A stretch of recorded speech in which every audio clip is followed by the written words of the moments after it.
What's up, everybody? Welcome back. Hope everybody's having a great day or night whenever you're watching this. I want to talk about the Philadelphia 76ers and the potential offseason targets that they should have. There's a lot of rumors around a particular one that we're going to talk about, but ultimately I think that the Sixers, they need help at the wing spots and the backup big spots because you need to be able to give Joel some rest, and you need to also be able to play off of Joel with a better wing player. I don't think Tobias Harris is coming back. So I think ultimately they got to add to those two main things. And these are just guys that are not on the team. So I'm not going to talk about like Kelly Oubre or Nick Batum, Kyle Lowry, any of those dudes. I hope to see all those guys back. If they take pay cuts, obviously, they would need to be on probably minimum deals. But ultimately, I got two wings and two backup bigs that I want to talk about. We're going to start with the wings. Before I do, if you're new to the channel, please subscribe if you like this kind of content. Please like the video. And let me know in the comments, who do you want to see the Sixers sign? Who's your dream targets and who's your more realistic targets? We're going to start with the wings right now, though. And it may be a dream target in some eyes. But he was on the NBA pregame show for the finals, sitting right next to Joel Embiid. And his name's Paul George. Obviously, if you don't know the name, I don't know if you've watched much basketball lately, but all-star level player, the perfect wing to play off of Tyrese Maxey and Joel Embiid. Paul George doesn't like to handle the full workload of an offense in terms of creating for everyone, so he would be like the perfect ideal guy because he can be that second and third option who's playing off of Maxey and Embiid, and he's just a flat-out souped-up version of Tobias Harris. And I think that would be super awesome to watch. And there's rumors from NBA sources saying that Paul George and the Clippers are not on the same page in contract negotiations, and it's kind of seeming like he might be either using Philly for leverage to try and get the money that he wants, or he's legit thinking of dipping.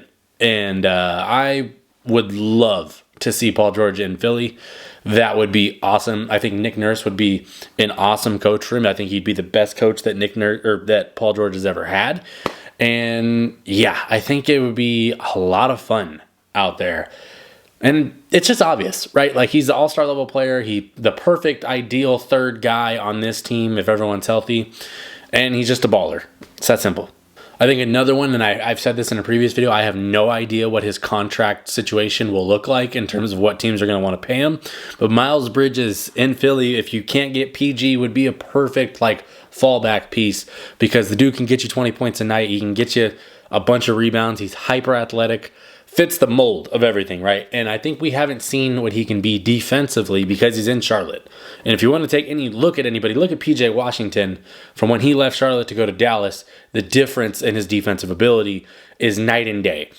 So I think that situation in Charlotte is horrible. And if Miles Bridges were to bounce and go to Philly with Nick Nurse as a coach and playing alongside Joel Embiid and Tyrese Maxey, that would be pretty fire. And I think transitions, because Maxey loves to blitz full court the whole way through. That would be really exciting to watch with Miles Bridges being as hyper athletic as he is. He'd be a lot of fun in Philly. Obviously, there's the off the court baggage, which it's pretty damn bad. But if you're looking at just the basketball side of things, I think he'd be a great basketball fit.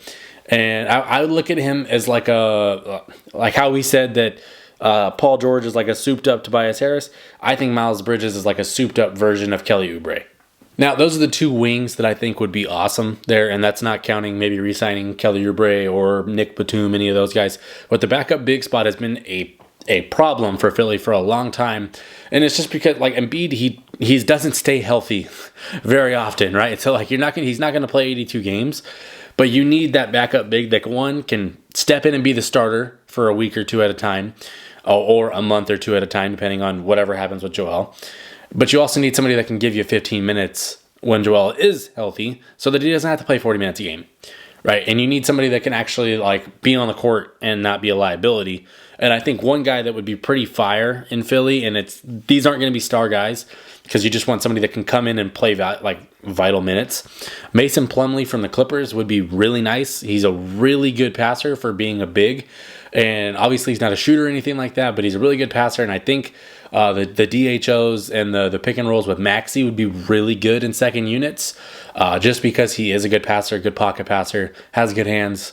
He'd be a nice fit on the team, and he could give you 15 to 20 a night, or he can start if you need him to. And then he's also a good rebounder too. He's a big body. He's a solid player, and if the contract is right, I think he'd be an awesome backup, to Joel, and then probably start a few games here and there, and whatever happens, I think he'd be a good fit. Now, the last backup big I want to talk about is Xavier Tillman. He's only 25 years old, and he's been good in every situation he's been in. He's been good on a good Memphis team. He's good on a good Boston, or a great Boston team right now. He's a good center, right? It's just quality player, makes plays, doesn't hurt you too much, but he can do some things out there. There's been times where he can space the floor. It's not super consistent, but he's also a good roller, good rebounder. Like, when you looked at the Memphis days, Jaren Jackson didn't play the 5. It was Tillman a lot of times when Adams wasn't playing. Tillman was playing the 5, and he was kind of pretty solid in that role. And then in Boston now, he's had to step up and play the 5 in either starter or backup big minutes, and he's been good. So that's really just what Philly needs, just players that are good and aren't horrible when they're out there filling in for Joel Embiid.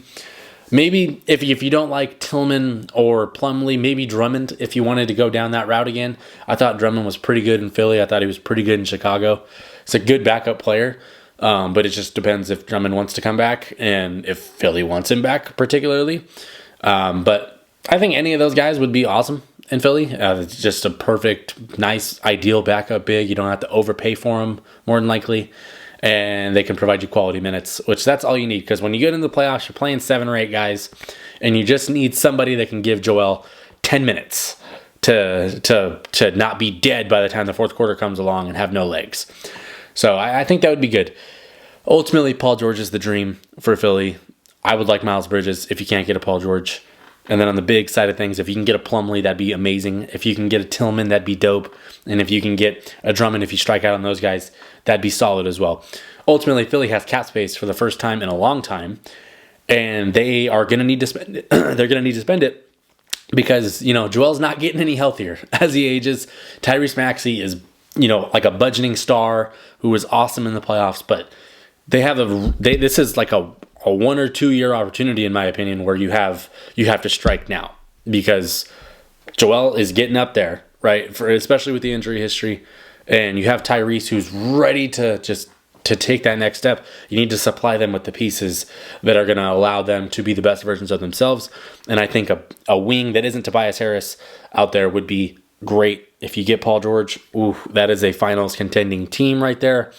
And if not, there's still ways you can go to make this work. But ultimately, it's just going to depend on health. If you're Philly, it's been that way for the last 5-6 years. And it's not going to be any different next year. So you can add all the talent in the world, but if they're not healthy by the time the playoffs come or they get hurt in the playoffs, you're screwed. We've seen it every single year. The team that wins the championship is usually one of the healthiest teams in the league. And if Philly wants to get there, that's what they're going to need to do. And, if you add the star power and those guys are healthy come playoff time, they can beat anybody. But ultimately, let me know in the comments who you want to see play in Philadelphia next year. Who's your guys' dream target? Mine's Paul George. And if that fails, Miles Bridges would be pretty cool. Miles Plumlee, or Mason Plumlee would be pretty solid. And then you have, Drummond if you need him, Tillman if you like it. There's a lot of good routes that Philly can go. But they have to get a good backup big, and they have to get another wing that can put the ball on the floor and score. So, what do you agree? That's what I think. But anyway, if you're new to the channel, please subscribe if you like this kind of content. Please like the video. I appreciate you for watching. But yeah, I cannot wait for middle of July when these free agent things kick off, and Philly's got money to spend for the first time in a long time. So, let's see how this goes. But thanks for watching. I'm done. Peace.